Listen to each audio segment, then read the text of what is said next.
Welcome to this explainer. Today, we're diving straight into the physical backbone of the AI revolution. We're looking at Digital Realty Trust, or DLR. So what exactly is DLR? Well, it's not just your average real estate company. It's a massive global network that provides the exact power, space, and connectivity that AI absolutely demands. Think about the sheer scale here. We're talking over 300 data centers spread out across more than 55 metros on 6 continents. Their competitive edge isn't just owning huge buildings. It's that highly specialized combo of power, physical space, and global network connectivity. That's what makes them an absolutely indispensable partner for the big cloud providers, hyperscalers, and dedicated AI companies. Okay, let's look at this AI growth flywheel. This really shows how more AI adoption directly translates to a need for geographically distributed computing, which means higher rents for DLR. Look, AI requires a literal ton of computing power, right? More GPUs mean more servers, and those servers need massively more electricity and data center space. What's absolutely crucial to understand here is the shift toward AI inference. When these AI models actually run, that's inference, they need computing capacity to be close to the end users to reduce lag. So, DLR's global footprint? It's a huge strategic advantage. It feeds directly into higher demand, which ultimately drives up their adjusted funds from operations, or AFFO.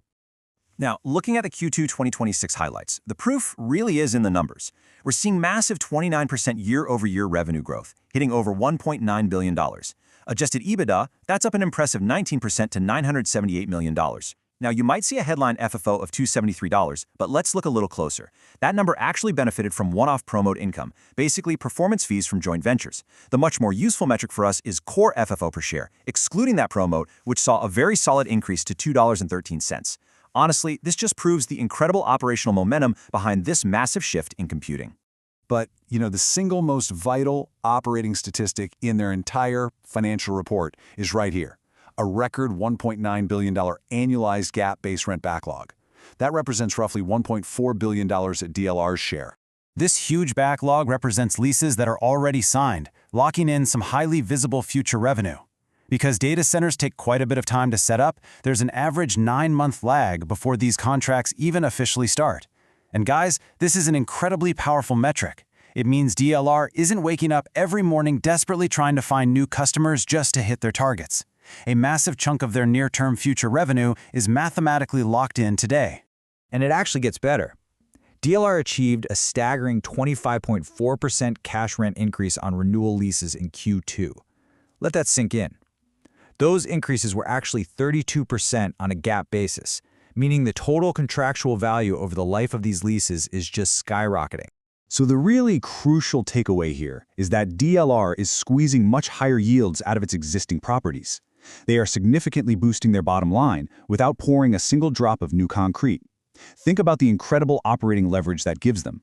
Their full-year 2026 guidance now assumes 9 to 11% cash renewal growth across the board.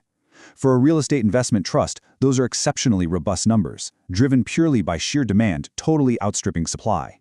And this isn't just theoretical AI hype either. In July alone, hyperscalers signed some staggering capacity commitments.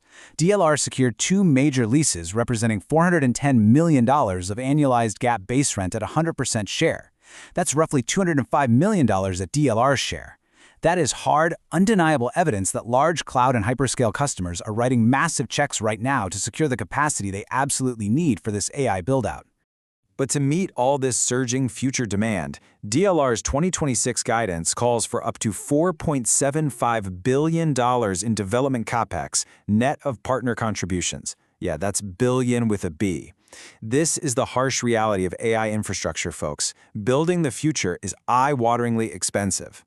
Now, investing billions is definitely a heavy lift, but with expected average stabilized development yields sitting at over 10%, DLR is setting up some massive long-term value creation. The math here is actually really attractive.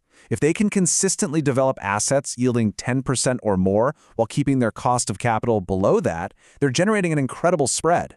That is going to compound shareholder value for years to come. A perfect example of playing at this massive scale is their recent Northern Virginia transaction. DLR picked up a 64% stake in 3 fully leased data centers totaling 288 megawatts. This was a monster deal with a gross asset value of roughly $7.8 billion and DLR paid $3.5 billion in consideration. This single transaction perfectly highlights both the immense cash flow potential of these high-quality data centers and the truly staggering amount of capital required to actually play in this space. Okay, but all this spending brings us to a necessary reality check: the balance sheet. While a 4.7 times net debt to adjusted EBITDA ratio is generally manageable for a large REIT, and their 5.2 times fixed charge coverage is pretty solid, that heavy $18.6 billion total debt load, that requires careful monitoring. It's not an alarming balance sheet, don't get me wrong, but because building AI infrastructure needs such massive, continuous capital injections, DLR's financial health is something we have to watch closely every single quarter. So to help fund this incredibly capital-intensive infrastructure without totally over-leveraging that balance sheet, DLR used its at-the-market program. Essentially, they sold shares directly into the open market, issuing 13.5 million shares in the first half of 2026 at an average price of roughly $185. That brought in about $2.5 billion in net proceeds. But, of course, this introduces some real dilution risk for existing investors. More shares out there literally means the profit pie gets sliced into much thinner pieces. So here is the central tension you have to ask yourself. Can these expensive projects generate enough returns to outpace the dilution caused by issuing all that new stock? Look, dilution isn't automatically a bad thing as long as management acts as good stewards of capital. If they raise equity at an attractive valuation and deploy it into data centers that generate returns way above their cost of capital, the shareholders still win. This dynamic is exactly what we need to keep a close eye on. Fortunately, management remains highly optimistic here. They actually just raised their 2026 Core FFO per share guidance to between $8.15 and $8.20. The fact that they've raised their outlook multiple times throughout 2026 is incredibly encouraging. It signals that even with the heavy capital expenditures and that share dilution we talked about, the underlying business operations are generating more than enough cash flow to drive real per share growth. However, at around $197 a share, DLR trades at roughly 24 times that forward Core FFO. Let's be entirely clear about something. For a conventional REIT, that is a very demanding, expensive multiple. Honestly, if this were just a company leasing out generic office parks or standard warehouses, you'd probably run for the hills at a 24x multiple. But the market isn't pricing DLR like a conventional real estate trust anymore. Investors have fundamentally re-rated this stock. They are willingly paying a premium because of the intense scarcity of global data centers, that overwhelming hyperscaler AI demand, the robust development pipeline, and the massive pricing power we just went over. So the question is no longer, is DLR expensive? It clearly is. The real question we have to answer is, can their cash flows grow fast enough to actually justify that premium over the next decade?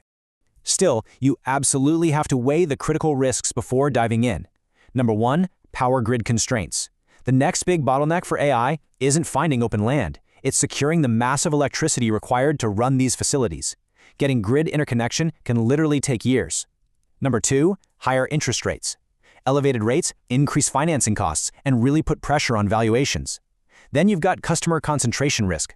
Hyperscalers are fantastic tenants, but man, they wield some massive negotiating power. And finally, valuation risk. The business could perform perfectly, but if the broader market decides a 24x multiple is just too high, the stock price is going to suffer.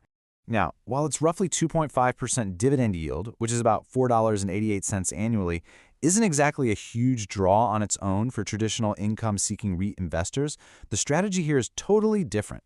Investors are betting on the combined package.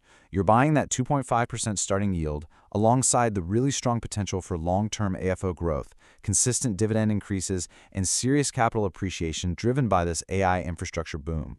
To frame this over a 5 to 10-year horizon, we can look at the risk-reward ratio across 3 distinct scenarios: bear, base, and bull. These are driven by varying levels of AI demand and valuation multiples.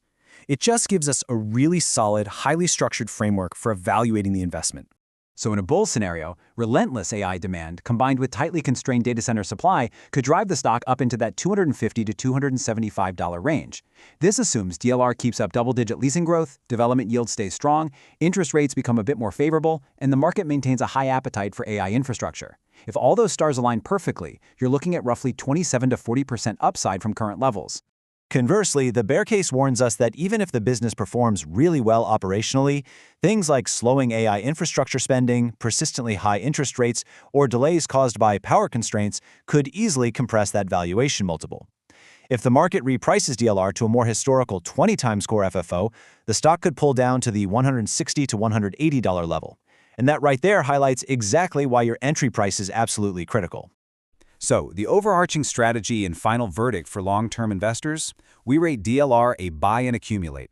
However, you really want to avoid aggressively chasing the stock after sharp, hyped-up rallies. Instead, the smart play here is to steadily accumulate shares on meaningful market pullbacks, ideally somewhere in that $160 to $185 range. That lets you capitalize on what looks to be a massive decade-long AI infrastructure runway while still maintaining a necessary margin of safety. As we wrap up this explainer, the ultimate question remains for you to consider. Can Digital Realty's record-breaking backlog and phenomenal rent growth consistently outpace the heavy expectations that are already baked into its premium price? The fundamental operating data tells a wildly bullish story, but navigating those massive capital demands and multiple risks, well, that's going to be the true test for long-term shareholders.